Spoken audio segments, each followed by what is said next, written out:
Çmimi i kafes në Shqipëri është rritur ndjeshëm gjatë vitit të fundit, me një rritje mesatare prej 5.4%, niveli më i lartë që prej vitit 2022.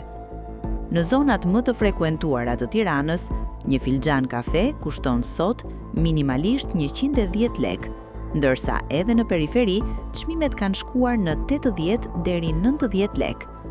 Një shpenzim i përditshëm dhe i zakonshëm për shumë qytetar, po kthehet gradualisht në barr, sidomos për të rinjt, pensionistët dhe familjet me të ardhura fikse. Sipas tregtarëve, rritja lidhet me shtrëngimin e kafes në tregjet ndërkombëtare dhe me rritjen e konsumit nga turizmi.